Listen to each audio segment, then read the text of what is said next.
Bonjour à tous. Dans le cadre de notre projet de prévention et de sensibilisation contre les violences faites aux femmes, notamment les violences sexuelles, nous allons aujourd'hui recevoir les membres de l'ASBL SOS Viol. SOS Viol existe depuis 35 ans, ce que vous venez de m'apprendre. Donc l'ASBL vient en aide aux personnes qui sont victimes de violences sexuelles, particulièrement du viol. C'est ça ? Toute victime d'une agression sexuelle peut bénéficier d'un soutien ou d'un accompagnement au sein de l'ASBL, ou également l'entourage des victimes également. Et comment ça se passe concrètement, cet accompagnement, ces suivis, comment vous faites concrètement ?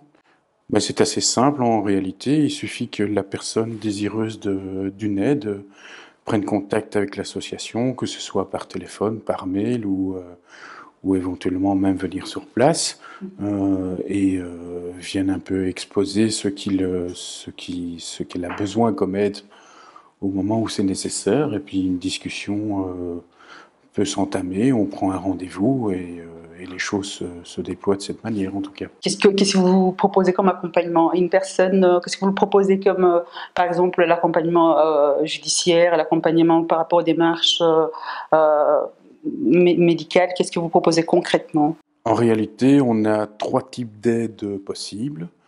Soit un accompagnement psychologique sous forme de consultation, soit un accompagnement juridique aussi sous forme de consultation, ou un accompagnement social qui peut se faire sous forme de consultation, ou même les assistants sociaux peuvent éventuellement accompagner la personne sur place lors d'une démarche ou l'autre s'il y avait un souci.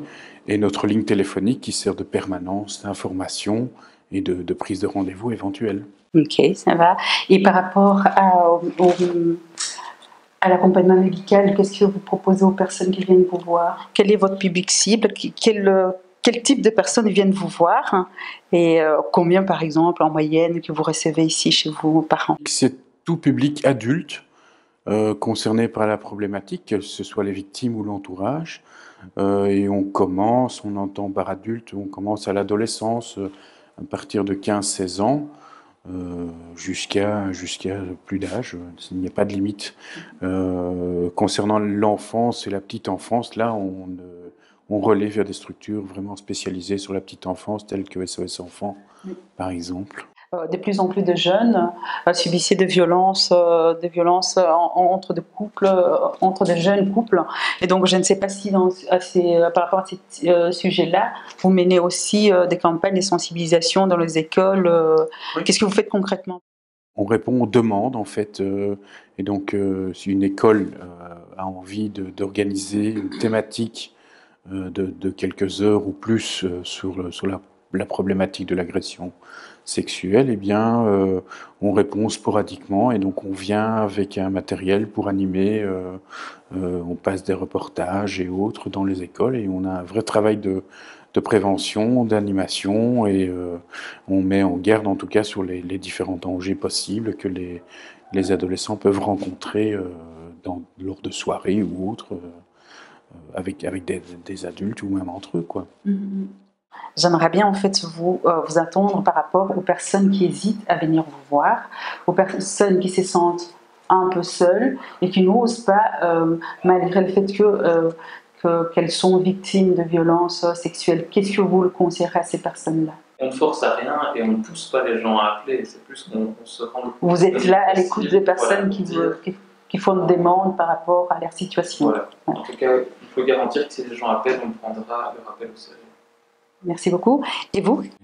Les victimes sont le plus souvent dans d'énormes souffrances qui leur pourrissent le quotidien. Et donc, il n'y a finalement presque aucun risque à prendre son numéro de téléphone et venir nous contacter. Peut-être qu'il y aura une rencontre bénéfique qui débouchera sur quelque chose de positif pour les personnes. Mais voilà, on ne peut faire, nous, que garantir le fait qu'on ne va pas juger et que ça peut se faire de manière anonyme.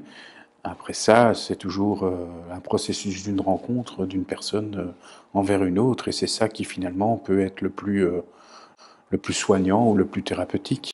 Et je voudrais aussi vous attendre par rapport à cette problématique de violence sexuelle et notamment du viol au niveau de la région de Bruxelles-Capitale. Croyez-vous que les pouvoirs publics prennent de stratégies pour améliorer l'accueil et l'accompagnement de victimes?